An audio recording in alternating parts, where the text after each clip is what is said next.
Kuku Raadios välja öeldud seisukohad ei pea ühtima Kuku Raadio seisukohtadega. Te kuulate Kuku Raadiot.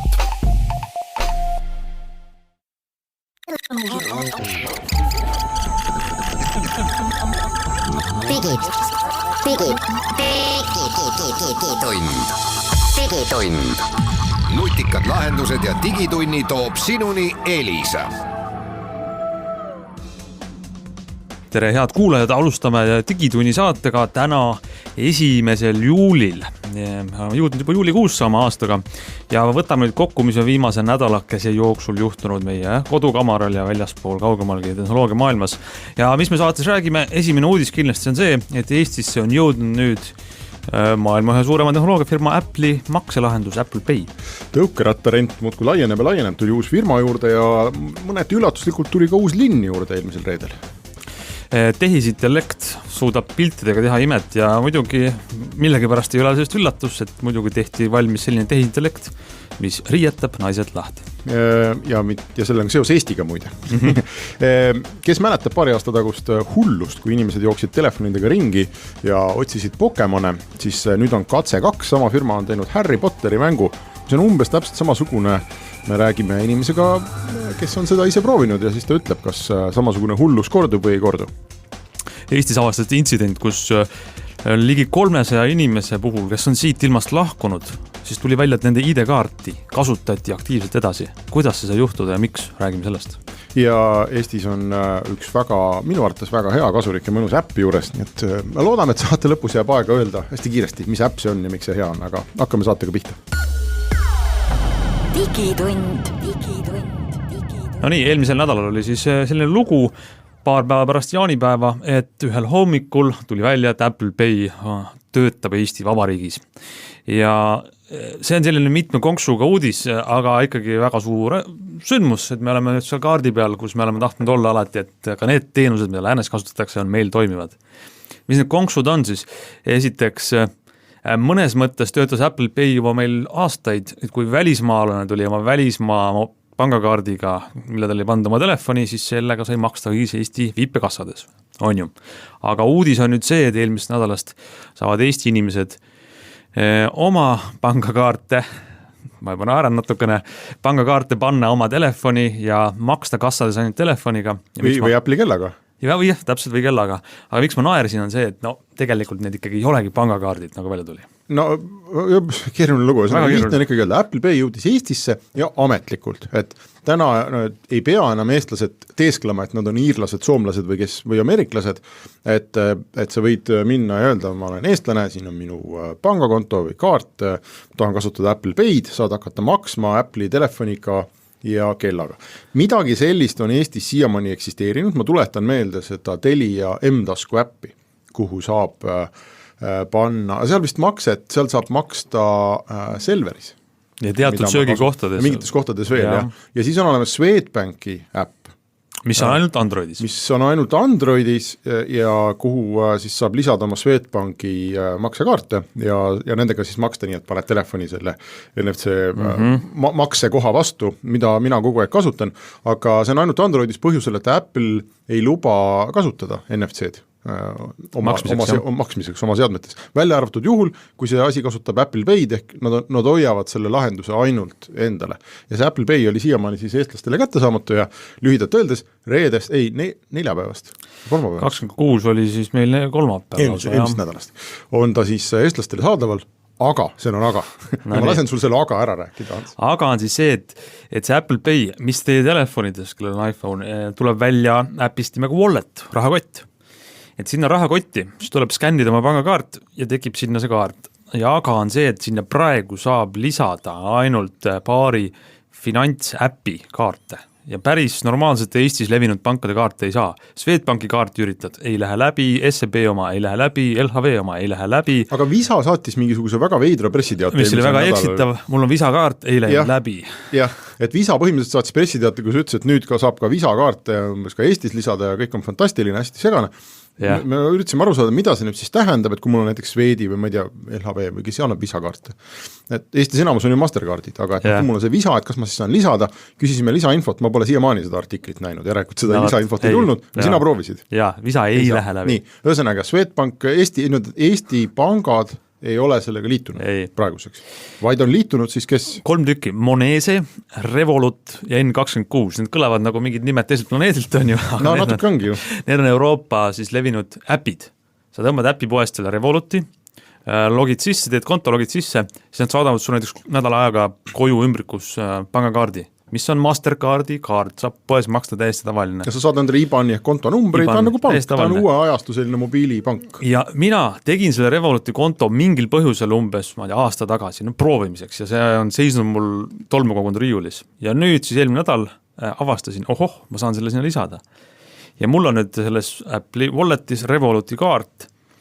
Ja mis see tähendab, see Apple Pay siis päriselt nagu selle kasutamine on see, et ma lähen nüüd Rimisse või ükskõik millisesse Eesti poodi või kohta, kus on viipekassa ja vajutan 2 korda siin ühte nuppu ja siis ütleb mulle telefon, et hold near reader ehk pane oma telefon vastu seda makseterminali ja käib piiks ja on raha võetud mult ära.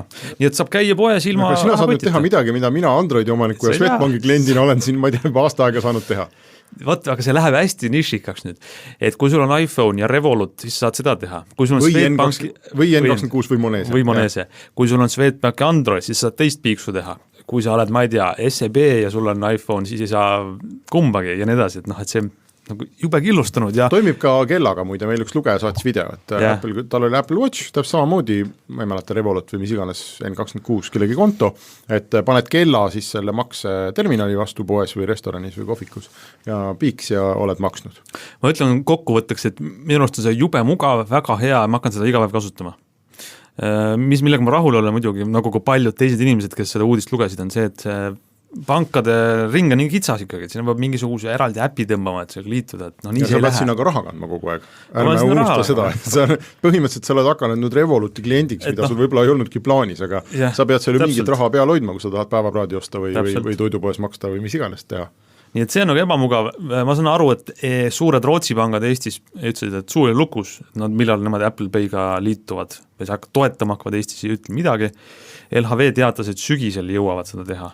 Nii et vähemalt siis äkki läheb paremaks asi, aga kes tahab seda proovida, siis mina olen seda nüüd paar päeva siin saanud proovida ja väga, väga hea. Selle kõrval on ju olemas terve hulk teisi Paysid ka, ärme unusta, on olemas Google Pay, mis on põhimõtteliselt midagi sarnast nagu Apple Pay, aga toimib siis Androidi ja ma arvan, et ka Google'i kelladega.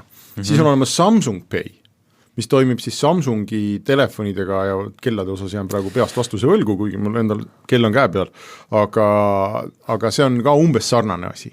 Ja ta on olemas Apple Pay ja siis on olemas terve hulk igasuguseid, ka Eestis ju igasugust idufirmasid, mis seda makseasja üritavad kuidagi mingit moodi nagu korraldada ja teha ja see on olemas see Swedbanki äpp ja siis on olemas see Telia M-tasku äpp, et see pilt on hästi kirju ja mina ennustan, et kui Apple ei lase vabaks seda nii-öelda NFC kasutamist või maksevõimalust oma telefonides, siis Apple'i maailmas jääb Apple Pay ja mingil hetkel, ma ei tea, mis iganes Pay, siis tõenäoliselt on sul mugav võtta oma panga Pay kui Google Pay, kui sa oled üks Androidi kasutaja.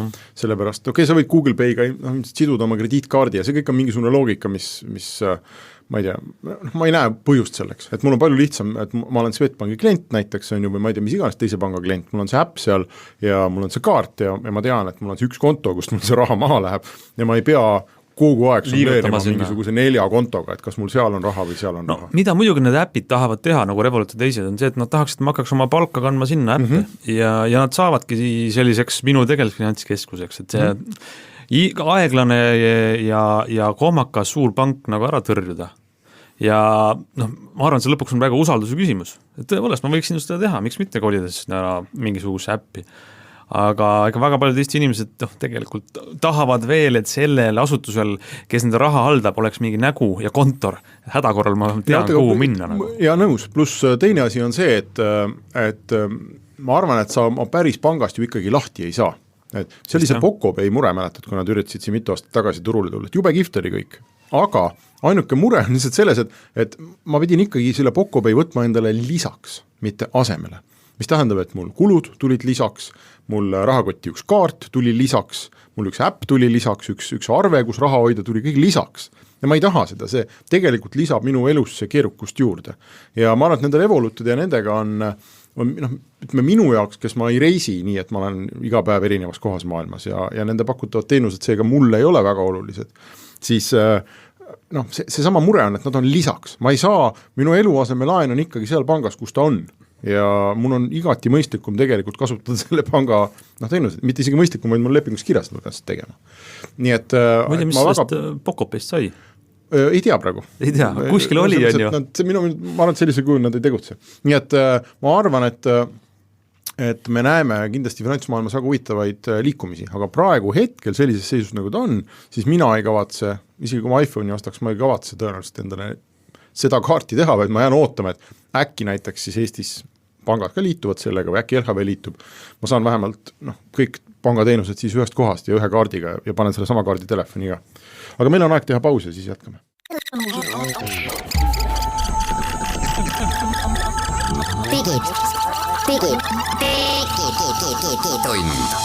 Digitund.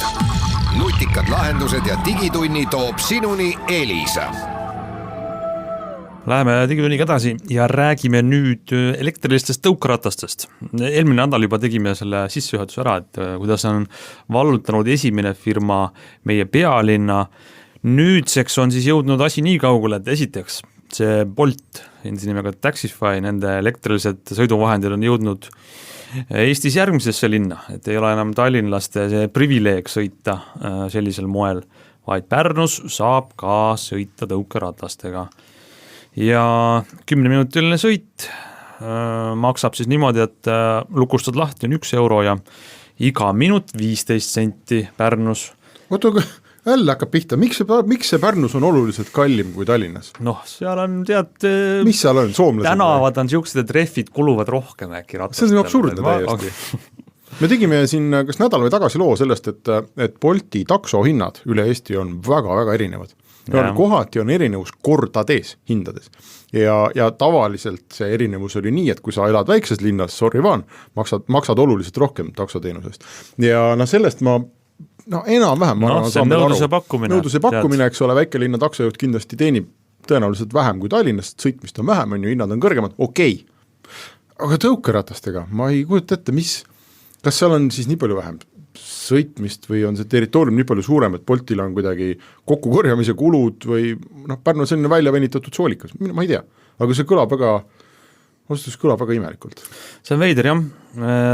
Igatahes see toimib nüüd seal ja ma olen Tallinnas proovinud paar korda nagu seda elulistes olukordades kasutada, et sõita ja umbes nii pooltel kordadel, kui ma olen otsinud, et sõidaks nüüd, siis ei ole masinaid. Või ma näen kaardi pealt, et minu kõrval on see tõukeratas, aku on tühi. Aku on tühi, ja. Ta isegi näitas mulle seda, aga aku on tühi. Bolt kogu aeg ütleb ja nad on toonud neid rattaid juurde, nad alustasid minu meelest 100 või 120 ja nüüd on see kindlasti 2-kordistatud. Ja minu meelest nad on valmis seda kindlasti veel tegema, nii et näeb, et palju see Tallinn siis neid tõukerattaid on suuteline ära seedima, alla neelama ja ära seedima, aga ma arvan, et see number on päris suur. Nüüd siis 28. juunil oli ka selles mõttes oluline päev, et kui palju Tallinn neid mahutab, et teine pakkuja tuli Tallinnasse. Citybee tuli juurde, mina muide tahtsingi tulla Citybee rattaga, aga ei olnud hetkel ühtegi minu lähedases. Bolti ratta sain ja kuna oligi kiire, muidu ma oleks jala tulnud veerand tundi siia kontorisse sellest kohast, kus ma olin. Aga kuna ma tean, et sa ootasid siin, siis mul oli täpselt see hetk, et ma vaatasin oma autovõtmeid ja mõtlesin, kas tõesti, esimene reaktsioon inimesel on see, et mul on kiire, ma lähen autoga. Siis järgmine reaktsioon oleks see, et mul on kiire, ma tellin takso, siis edasi võib-olla kolmas reaktsioon oleks see, et mul on kiire, ma ei tea, ma hüppan trammi peale, sest tramm sõidab ka kogu aeg, siis ma mõtlesin, et oot, aga tegelikult on see 4 on ka veel olemas. Äkki on minu lähedal ja oligi minuti kaugusel minust. Aga see on ikkagi õnnega koos oled, kui sa leiadki, et enda sinu juures on vaba ratas ja aga see mudel toimibki tegelikult niimoodi, et neid rattaid peab olema nii palju, et see ei ole mitte õnne asi, et sa leiad, vaid sa lähed tänavale, põhimõtteliselt sirutad käe välja, või ma ei tea, astud 100 sammu, sirutad käe välja ja see ratas on olemas, et neid rattaid peab olema nii palju. Ja selle loogika järgi mahub tegelikult päris hästi ära mitu firmat, nagu meil on nüüd Citybee ja Taxify või Bolt ka, ehk siis, et linnas tänavatel on ruumi, sest inimene hakkab võtma seda, kui ta näeb, et see jääb talle ette kogu aeg ja pakutakse.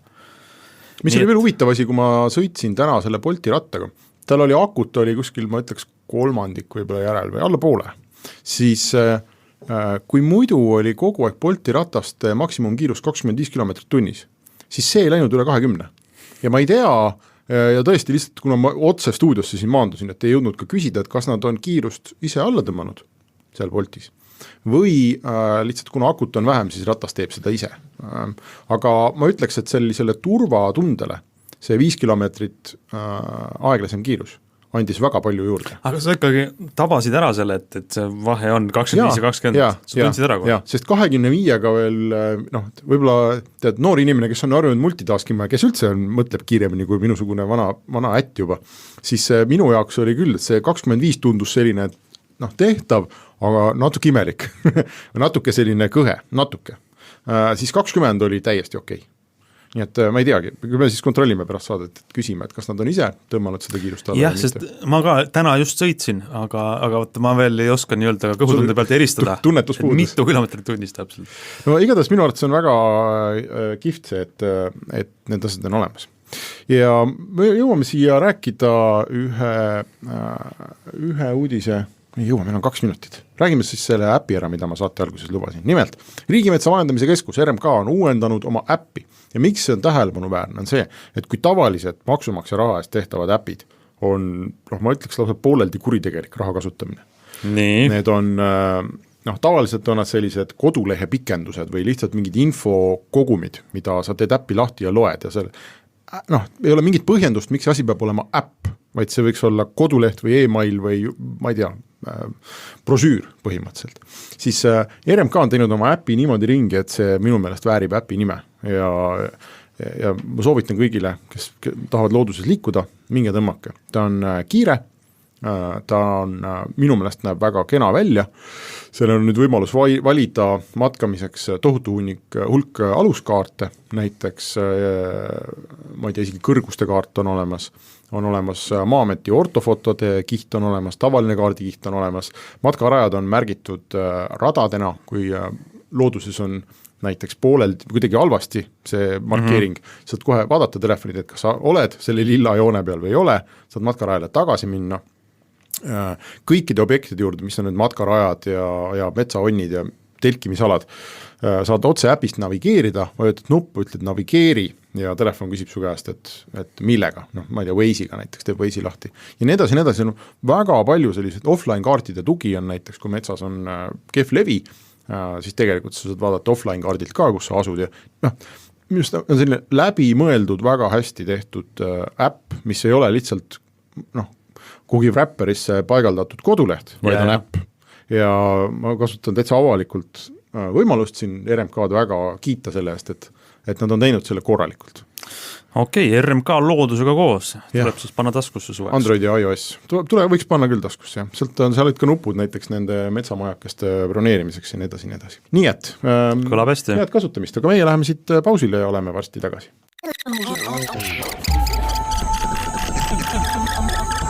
Digitund.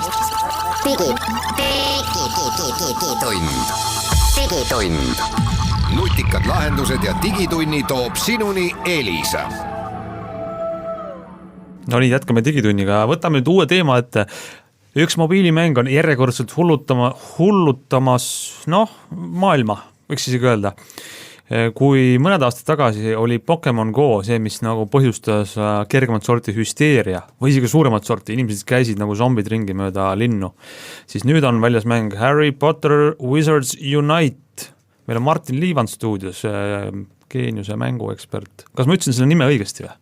Harry Potter Wizards Unite, jah, tere ka, ja öeldi nimi ka õigesti. Võlurid ühinege või? Võlurid peavad ühinema, ja eks ta sarnaselt Pokemon Go-ga ongi selline koos mängimiseks mõeldud asi, isegi võib-olla rohkem kui Pokemon Go, et saad oma sõprad kokku kutsuda ja koos asju tegema minna. Oota, aga kuidas see nüüd on? Ma saan aru, et võti on selles, et jällegi võetud edukas frantsiis, nagu oli Pokemoni puhul, ülemad, et Harry Potteri oma, ja kas mängu nagu mootor või sisu on samasugune? no ütleme, et kui sa peale vaatad, sellele siis see sisu on kindlasti väga-väga sarnane, et jällegi sul on see ümbruskonna kaart on sul ümber, passeerid ringi ja teed igasuguseid erinevaid ülesandeid, mida mäng sulle ette annab. See kaart näeb küll visuaalselt natukene ilusam välja minu arust.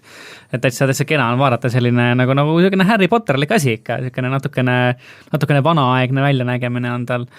Aga üleüldiselt sisu poolelt sellel mängul on natuke rohkem liha luiel, ma arvan, kui on Pokemon Go'l. Aga ma juba näen siin selles mõttes tuttavat pilti, et jällegi Tallinna kaart, vaatame ringi, siin on mingisugused punktid kaardi peal ja need on kõik reaalsed siis asjad, mis on siin Tallinnas täitsa olemas, kuni mingisuguse mis selle sõna on siis betoonist linnukene, mis takistab autodel sõitmast on ju kõnniteele, et selleni välja.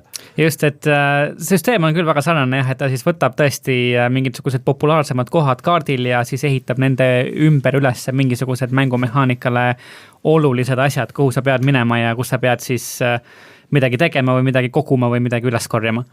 Aga mis selle mänguga toimub, kuidas see siis vastu võetud on? Kas see on ikkagi Potteri fännide meelis selline meelelahutus või on juba laiemalt ka levinud? No see suhtes hästi on ta minu teada vastu võetud küll, aga nii populaarseks kui Pokemon Go alguses sai, ei ole see uus mäng saanud ja ma arvan, et ega vist ei saa ka. Pokemon oli täiesti hullus ju. Ma mäletan, ma olin siis, kui see jõudis kuidagi Eestisse, ma olin ise puhkusel, see oli ka vist suveaeg. Oli küll suvel, jah. Ja ma olin Viljandis. Ja jalutasin mööda linna ringi ja vaatasin, mis asja need inimesed teevad.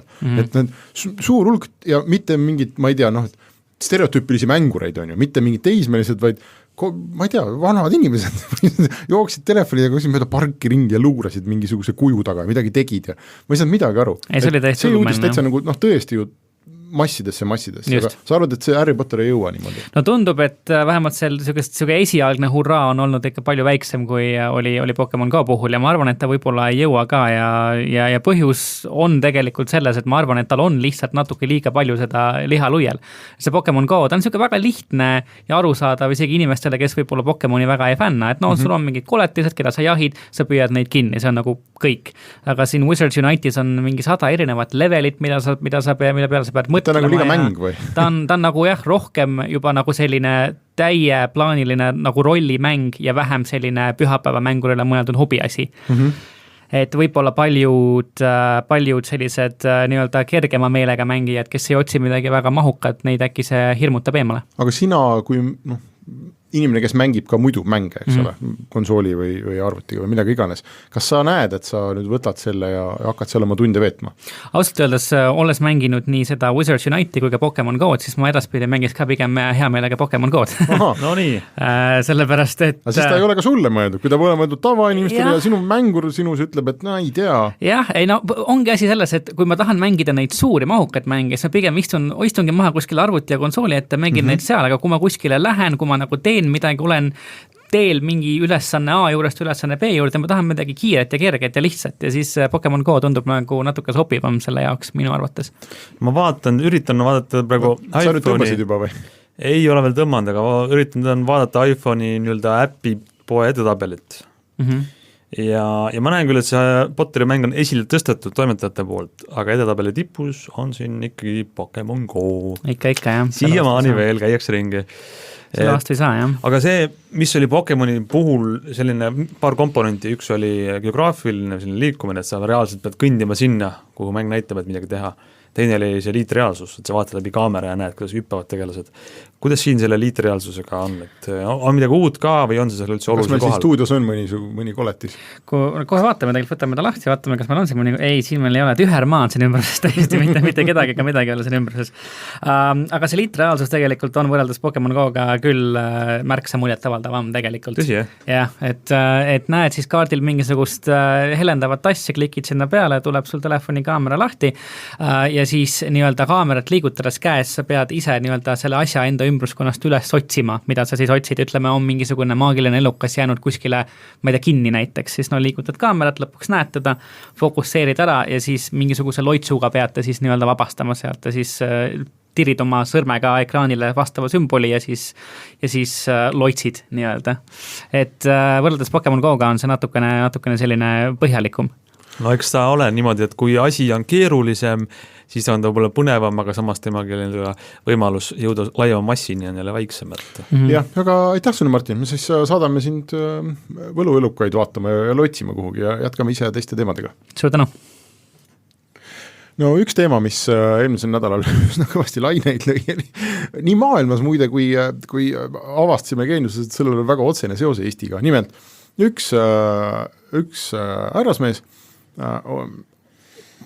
kuidas seda nüüd öelda, tegelikult ta juba kevadel või juba talvel tõi välja äppi nimega Deep Nude.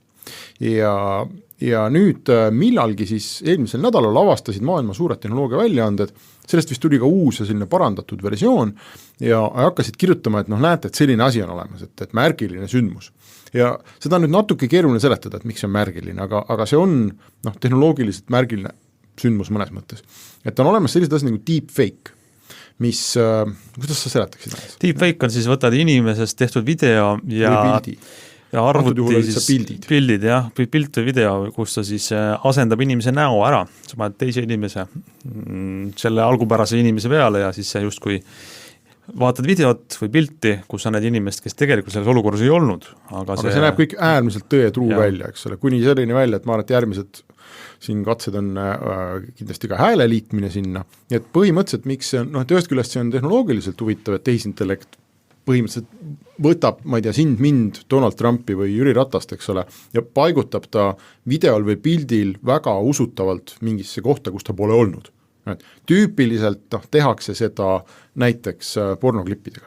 Et võetakse mingisugune tuntud inimene, eks ole, ja pannakse sinna ja tehnoloogia siis sulandab selle näitleja keha otsa, tema pea ja see kõik näeb äärmiselt tõetruu välja. Nüüd see Deep Nude tegi sama asja piltidega. Täpsemalt ütles naiste piltidega, et kui sa andsid talle ette mõne naisterahva foto, eelistatavalt siis selline, kus selle naisterahval oli juba niikuinii natukene vähem riided seljas, näiteks rannafoto või bikiinifoto oli või ma ei tea, miniseeriku foto, siis see Deep Nude võttis selle pildi, mõtles paar minutit sõltuvalt arvuti kiirusest ja kleepis selle näo külge alasti keha. Nii et ja jättis kõik muu samaks, kõik, ma ei tea, kui inimene oli pildistatud rannas või inimene oli pildistatud kodus või klubis või tänaval, siis kõik muu jäi samaks, kogu kontekst, lihtsalt väga osavalt see keha asendati siis ära, et riides kehast sai alasti keha. No mis on nagu, minu jaoks sellega näide selline, et kuidas ikkagi demonstreerida edukalt seda, et mida tehnoloogia tänapäeval suudab teha, sa mõtled välja ühe siukse kõige, mis see õige sõna on, kõige, mitte ebasündsam, see kindlasti oli kõige ebasündsam asi, aga asi, mis madalad instinktid mis mängib kõige madalamatele primitiivsetele asjadele ja siis sellega teed äriteenuse, sest et asi, mida see arendaja tegi, kes selle algoritmi siis välja töötas, ma saan aru, tegi äriteenuse, et sa saad panna sinna pildi ja kui sa maksad raha, siis saad sealt vastu siis sellise kõrge hea resolutsiooniga pildi, kus on pildil olev naisterahvas riietatud lahti, sest see ei töötanud meesterahvaste peale. Ei töötanud, ja litsents maksis $99 ja kui ma ütlesin, et seal on see seos Eestiga, siis see inimene, kes seda tegi, ei olnud küll eestlane, aga Eesti e-resident. Ja selle firma, selle kogu selle teenuse taga oli üks Eesti firma, OÜ, lausa aadressiga ja kõigega, nii et juriidiliselt oli põhimõtteliselt tegemist siis nagu Eesti teenusega. Ja see ei ole, see mõttes, et see ei ole kuidagi minu arvates ja hinnangul mingisugune hirmus ebaseaduslik asi või mingi tohutu piraatimine või mingi asi, mille eest nüüd aastateks võiks vangi minna. Et pigem mis need suured saidid sellest kirjutasid, on selle asja sotsiaalne pool. Ehk et see on lihtsalt üks loll nali, natukene rumal nali, see Deep Nude on ju. Aga selle tehnoloogia tulevik on äärmiselt ohtlik. Me räägime siin sellest, et tõesti sellest, et valimiste ajal me võime hakata paigutama olulisi inimesi kuhugi konteksti, kuhu nad pole kunagi kuulunud. Ja mida kiiremini see tehnoloogia areneb, seda julmemalt saab seda hakata ära kasutama. Ja selle Deep Nude'i puhul, mis oli oluline, oli see, et esimest korda põhimõtteliselt said seda teha ikkagi ühe klikiga, iga loll. Ja sul ei olnud vaja mitte mingisugust meeletut, mingisugust piltide andmebaasi või sa ei pidanud 2 päeva ootama, vaid see käis ühe klikiga, upload foto ja said selle töödeldud foto vastu. Aga ta pani selle kinni.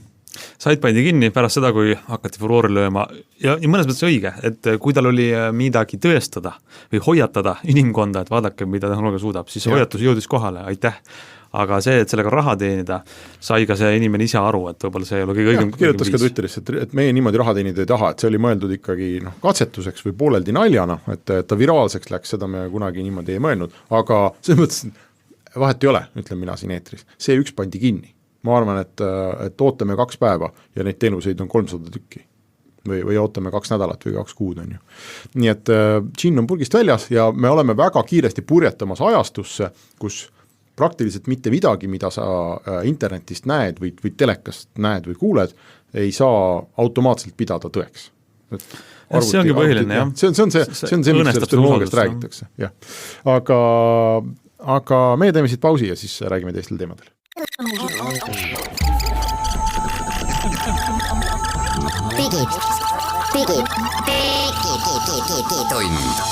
Digitund. Nutikad lahendused ja digitunni toob sinuni Elisa. Ja läheme digitunniga edasi, mis eelmisest nädalast veel võib-olla oli päris märkimisväärne juhtum siis Eesti digiidentiteedist oli see, et tuli välja, et Eestis on avastatud suur hulk vigaseid ID-kaardi, ütleme, vale kasutust. Ja eelkõige on siis märkimisväärne see, et 300 juhul leiti, et inimene, kes on surnud, siit ilmast lahkunud, siis tema ID-kaart elas edasi. Ma natuke täpsustan, seal mitte ainult et umbes 350 oli need kaarte, mida oli siis, mis oleks pidanud muutuma kehtetuks ja mida kasutati edasi, nendest siis valdav osa olid surnud inimesed.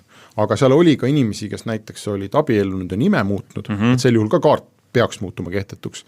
Ja näiteks ka inimesi, kes olid enne olnud elamisloaga, olid saanud seejärel kodakondsuse. Et see vana kaart justkui pidanuks kehtima. Et vana kaart oleks pidanud automaatselt kaotama kehtivuse, aga elektroonilistes teenustes kehtis edasi, eks sertifikaadid kehtisid edasi. No mis on just kuidagi eriti märkimisväärne on see, et kui inimene on ikkagi enam ei ole elavate kirjas, siis võiks eeldada, et tema ID-kaart enam ei tööta, on ju. Et sertifikaadid peatatakse, aga just sellise vea siis avastaski Siseministeeriumi IT teenistus. Jah, politseiga koos. See on natuke pikem lugu, kuidas see avastati. Et automaatne peatumine ei toiminud teatud aastatel, see lugu juhtus 15 000 kaardi puhul muide, 2014 kuni 2015 keskpaik. Ja mis on huvitav, 2015 keskpaik avastati, et meil on selline asi ja tehti korda. Aga mingil väga segasel põhjusel ei vaadatud, et mis siin nüüd viimased 1,5 aastat siis toimunud on. Ja selle peale tuldi siis hoopis natukene teist teed pidi, jõuti siis selleni tänavu kevadel. Aga miks ma selle ikkagi lahkunutest räägin, on see, et kui sa muudad nime või abiellud ja sulle jääb ju tegelikult kaart taskusse, võiks eeldada, et seal ei ole nagu intsidenti, et su kaart läheb satub võõrastesse kätesse. Ja sa kasutad edasi, mõtled, et okei, ma käin sellega netipangas edasi. Aga kui inimene sureb, ja tema kaart jääb kehtima ja on nüüd näha, et seda kaarti on kasutatud pärast surma, siis on ju ilmselge, et keegi teine võtnud kaardi ja võtnud ka selle lahkunu nüüd PIN-koodid ja mida ta sellega teinud on ja teinud ei ole.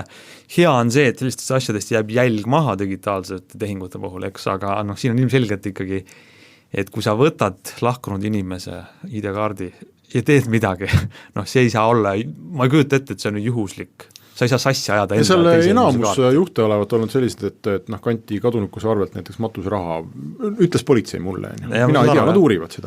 Aga mis on huvitav on see, et Eesti e-riik on ikkagi niimoodi üles ehitatud, et väga palju kurja sa sellega teha ei saa. Sest nüüd me näiteks esimene asi, valida ei saanud, hääletada ei saanud.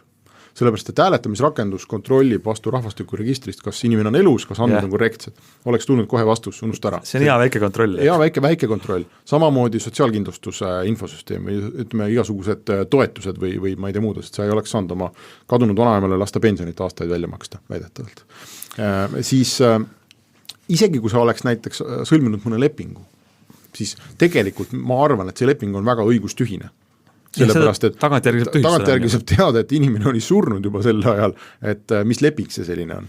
Ja nii edasi. Ja näiteks ka pärimise puhul, et politsei ütles mulle, et sa ei saa mingit väga suuri pettusi ka niimoodi korda saata, sellepärast, et notaril on kohustus ikkagi järele uurida, et kus see raha siis läks. Et ta näeb, pärast inimese surma on kontolt midagi ära liikunud ja ta näeb, kus see on liikunud ja kõik, et neid kontrolle, väikseid selliseid kontrollikohti on väga palju.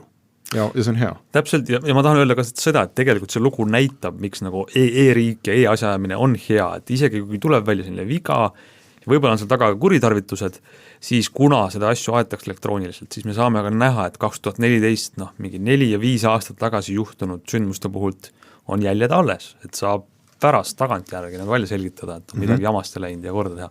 Paberi asjaajamisega sa ei saa. Allkiri on allkiri, eks ole, selles mõttes, et kas see allkiri anti enne surma 2 tundi või 2 tundi pärast surma on väga keeruline, eks ole, pärast hindada. Nii et selline nagu veider ja tööõnnetus ja kindlasti nagu suur viga, et on juhtunud, aga hea on, et meil on süsteem, kuidas neid asju lahendada. Aga ma arvan, et seoses tulles näiteks tagasi selle Smart-ID küsimuse juurde, mis meil siin olid ka ju kuu aega või mõned nädalad tagasi oli õhus, siis ma arvan, et mida rohkem selliseid pisikesi kontrollikohti nendes e-teenustes on, mis igapäevaelus võib-olla väga sa ei panegi neid tähele, siis mingil hetkel võivad need pisikesed kontrollikohad, nagu näiteks see, et valimisrakendus kontrollib rahvastikuregistrist üle, et need võivad osutuda ääretult tähtsateks ja ma arvan, et neid on hea sinna e-teenustesse niimoodi sisse panna.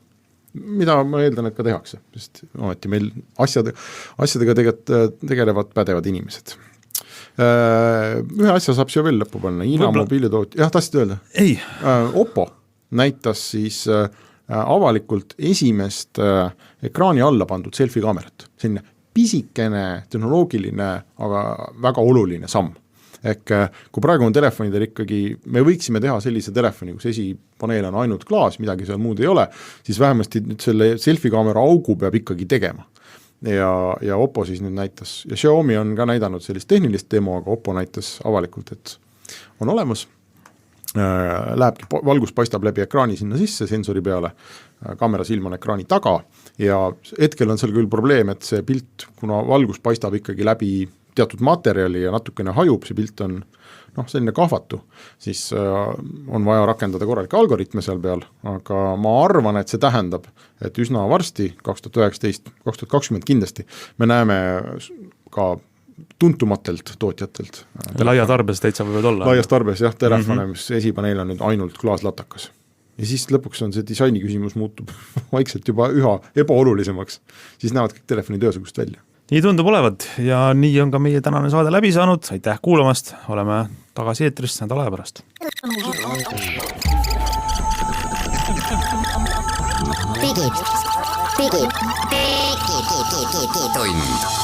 Digitund. Nutikad lahendused ja digitunni toob sinuni Elisa.